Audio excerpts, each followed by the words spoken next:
parler, en tout cas, on voit bien qu'il y a des sujets qui divisent la gauche, le gouvernement qui est divisé aussi sur les questions économiques, les questions écologiques. Le point de vue de M. Valls n'est pas un point de vue de gauche. On va parler du grand puzzle de la gauche, parce que parfois il y a des dissensions chez vous aussi. Bruno Jeudi, du Journal du Dimanche, nous rejoint pour en parler. Il a pas peu contribué.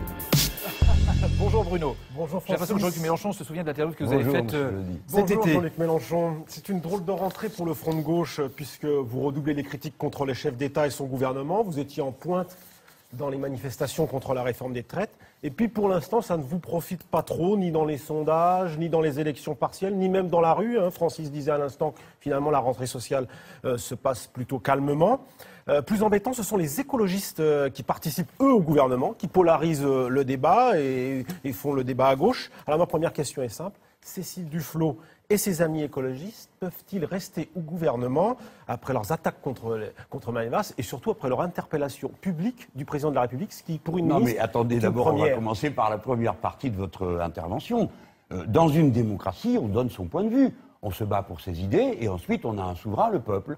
Alors si aujourd'hui nous sommes moins écoutés, dites-vous, eh bien moi je l'accepte. Je ne continuerai pas moi à défendre mon point de vue. C'est la démocratie qui est comme ça. Qu'est-ce que Donc, vous voulez dire ? attendez, ça veut dire que je ne cale pas mon expression et mon point de vue sur les effets d'approbation que je vais ou non recueillir. D'accord, mais sur Cécile Duflot, qu'est-ce que vous lui J'y dites viens. justement ? Je trouve que la situation n'est pas celle que vous dites, précisément en raison de ce qui se passe chez les Verts. Pourquoi ? Parce que il y a longtemps que nous disons, le président de la République a mis le curseur de la majorité sortie des urnes aux dernières élections à droite. Il a choisi ce que moi j'appelle les solfériniens, ceux qui habitent Solferino, il ne reste plus rien de socialiste que l'adresse.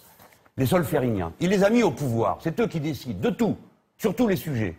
Et le curseur, normalement, aurait dû être plus respectueux du fait qu'il n'y a pas un élu socialiste, il n'y a pas un élu écologiste, il n'y a pas un élu front de gauche qui ne soit élu sans les voix les uns des autres. Donc il aurait dû mettre le curseur de son attelage politique plus à gauche. Plus concrètement. Je suis certain, mais c'est très concret ce que je dis là. Oui. Ça veut dire qu'il a lui-même créé les conditions d'une division permanente. Il divise d'ailleurs tout ce qu'il touche. Les syndicats avec l'accord compétitivité, les syndicats avec les retraites, les partis politiques en nous ostracisant, nous, le Front de gauche, et maintenant il divise son propre gouvernement, puisqu'il a validé les propos de Manuel Valls. Donc il a désavoué Madame Cécile Duflot, Duflot. elle se mélenchonise, en quelque sorte. Je ne crois pas. Non, d'ailleurs, il n'y en a pas de mélenchonisme. Moi-même, je ne suis pas Elle dit à peu près la même chose sur sur Valls. C'est un peu les mêmes propos qu'elle mais tient. vous avez choisi une belle photo de moi, je vois là. Bon, alors, Madame Duflot peut-elle rester au gouvernement ? Oui, si elle est assez intrigante et opportuniste pour le faire.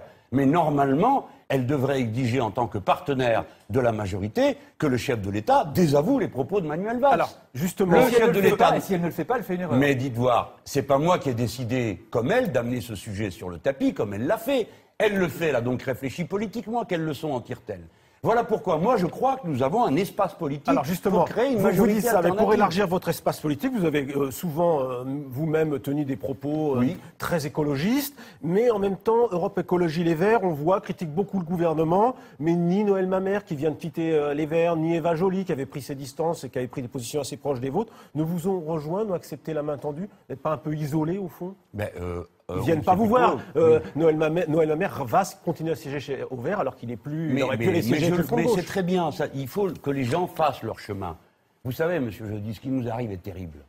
Parce que même ceux qui n'y croyaient pas vraiment ne s'attendaient pas à une brutalisation pareille de la gauche sur la droite. Ils ne s'attendaient pas à avoir un gouvernement aussi droitier.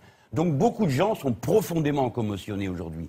Mais n'empêche que ce qui compte, c'est pas l'étiquette, c'est les actes posés. Monsieur Mamère va voter contre le budget de l'État. C'est quelque chose d'un acte politique qui le situe dans le même espace politique que nous, sauf qu'il avec vous rejoint son pas. identité. Sauf qu'il ne vous rejoint pas. Mais pourquoi faire ? Pourquoi faire, voulez-vous qu'il me rejoigne ?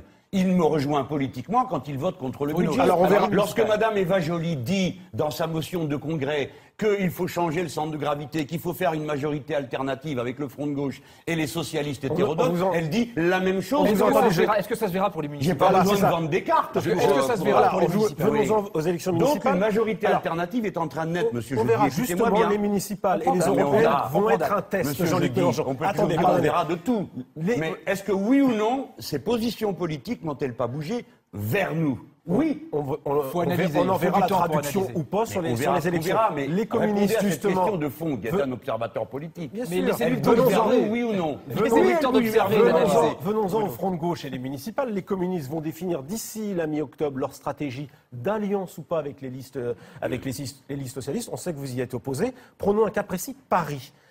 Si les communistes rejoignent les listes d'Anne Hidalgo, est-ce que vous maintenez votre candidature? Votre candidate Par la Votre mienne. candidate, Danielle Simonet, dont vous parliez tout à l'heure. Commençons d'abord par dire une chose. Il n'y a pas, ce n'est pas vrai, un clivage entre les communistes pris comme une généralité et le parti de gauche et Jean-Luc Mélenchon. Non. Bah, Pourquoi? pourtant, Si les listes sont, si vous n'avez pas la même stratégie, c'est quelque part une Mais faiblesse. pour qui le n'a front de pas la gauche. même stratégie? Pardon, je voudrais vous signaler que des décisions ont déjà été prises par les communistes, à Lille, à Marseille, à Strasbourg. Dans combien de villes faut-il que je vous cite où les communistes décident de faire une liste autonome au Mais à premier Paris, tour? mais à Paris, c'est important, c'est une vitrine Oui, pour ces oui, oui, municipales. mais je ne vais pas fuir cette question, elle est centrale pour moi. Donc Parce si que les Paris est communistes la rejoignent capitale. Anne Hidalgo, maintenez-vous une liste parti de gauche? Mais bien sûr. Et ça ne sera pas une liste parti de gauche, ça sera une liste de large coalition. Nous en avons posé les bases autour de Danielle Simonet. Vous retrouverez là-dedans au moins 6 des 9 partis qui constituent le Front Mais là, de le gauche. front de gauche, il explose. Où? Pour le front À Paris. Oui, vous avez raison, mais pas de mon fait. Car que devrais-je faire pour qu'il n'explose pas? Que j'aille moi aussi avec, dans la liste de Madame Hidalgo? Mais enfin, c'est une mauvaise plaisanterie. Nous avons constitué le Front de gauche pour être un pôle dernière alternatif. On a compris Jean-Luc Mélenchon. Non, on n'a pas les compris. les Dernière les question de municipales Bruno. ne sont pas forcément votre rendez-vous, ce sont plutôt les européennes Non, qui non, auront mais lieu j'ai changé 7 d'avis semaines là-dessus. plus tard. Ah vous bon? avez Non, changé monsieur, d'avis. je dis j'ai Mais changé alors, d'avis. les européens. Mais vous êtes Vous vous-même n'êtes pas parti. candidat. Vous n'êtes pas candidat aux Oui, municipales, je vous êtes suis. candidat aux Écoutez-moi. européennes. Mais c'est Dernière pas- question, c'est pas une Bruno. raison. Il nous reste Les 15 secondes. municipales, monsieur Jeudi, laissez-moi Allez-y. finir une phrase. Vous êtes d'ailleurs en partie responsable de la situation. Monsieur Enfin, Allez, indirectement. allons-y. Dans l'interview que vous avez bien voulu me faire produire dans votre journal, vous avez vous-même observé que j'avais un ton extrêmement doux sur la question des municipales, en disant ne dramatisons pas. Le résultat est que j'ai eu droit à une volée de bois vert sur la question de M. Valls, qui n'avait rien à voir avec les municipales. Donc j'ai compris que ceux qui avaient l'intention de s'allier avec les socialistes étaient capables de mettre en danger le front de gauche tout ensemble. Parce que c'est la vérité. Comment voulez-vous qu'on soit lisible dans le pays si dans la capitale on s'en va s'allier avec le Parti socialiste? Je rappelle qu'il y a 2 tours à l'élection. Bien sûr. Par conséquent, il y aura des listes autonomes partout où nous pouvons en faire, et ce ne sera pas que des listes du Front de gauche. Ça sera des listes, pardon, vous avez posé la question, avec Europe Écologie Les Verts, dans un grand nombre de communes. Y compris à Paris? Il y aura.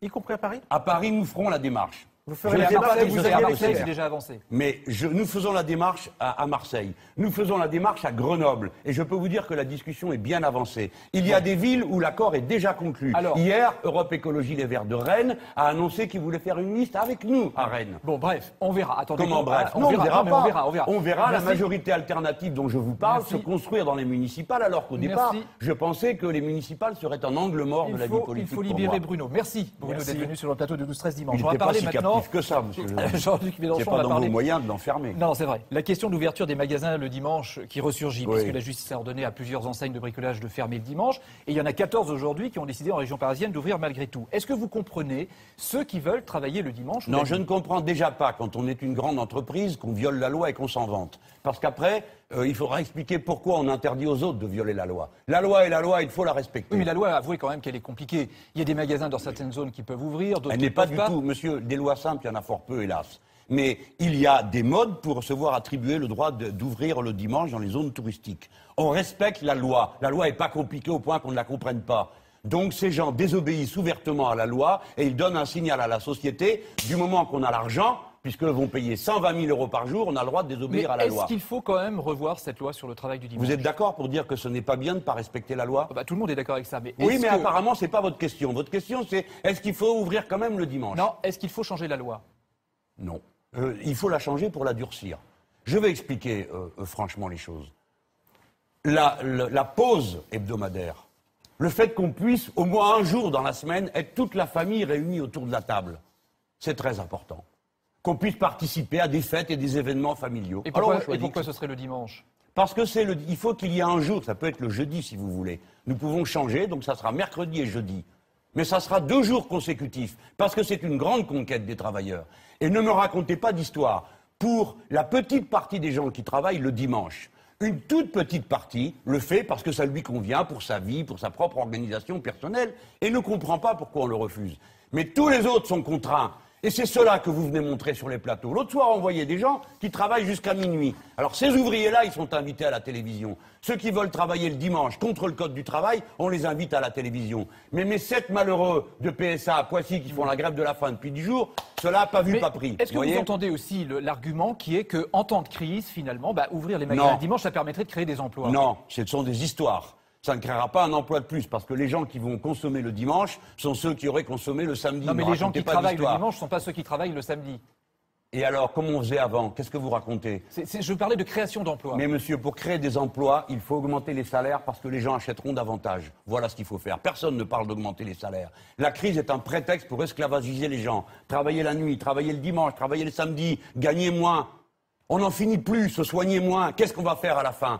Et je vais vous dire, il y a aussi un modèle de vie. Moi, j'ai connu un âge dans la vie où le dimanche, on n'allait pas se promener dans les magasins. Le dimanche, on sortait en famille. Le dimanche, on allait au bord de l'eau. Le dimanche, on faisait des activités petites, simples, de bonheur de la vie. Le bonheur, c'était pas d'aller se balader dans une galerie marchande pour aller regarder les produits qu'on ne pourra pas acheter. Et vous trouvez ça mieux, monsieur? Je ne sais pas, mais les temps ont changé. Mais moi, je vous le dis, ce changement ne m'intéresse pas et donc je lutte contre lui. Ce changement, je le trouve laid, je le trouve consumériste. C'est un choix de société.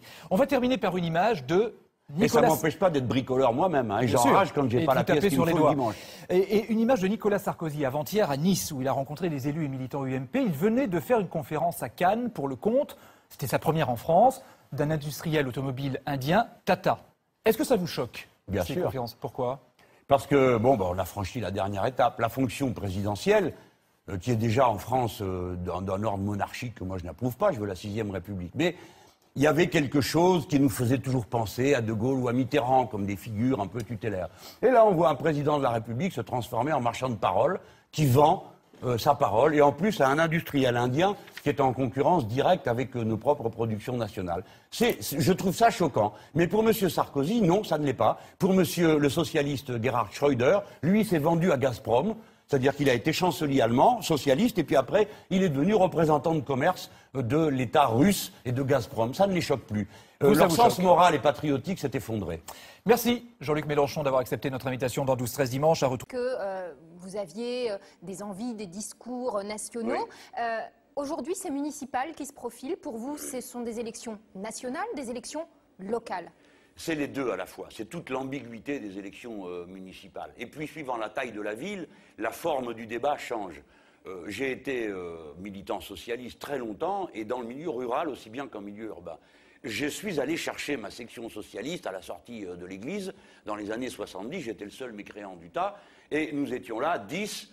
on faisait une liste avec ceux qu'on trouvait, ceux qui voulaient bien venir avec nous. Donc dans les très petites villes, c'est difficile.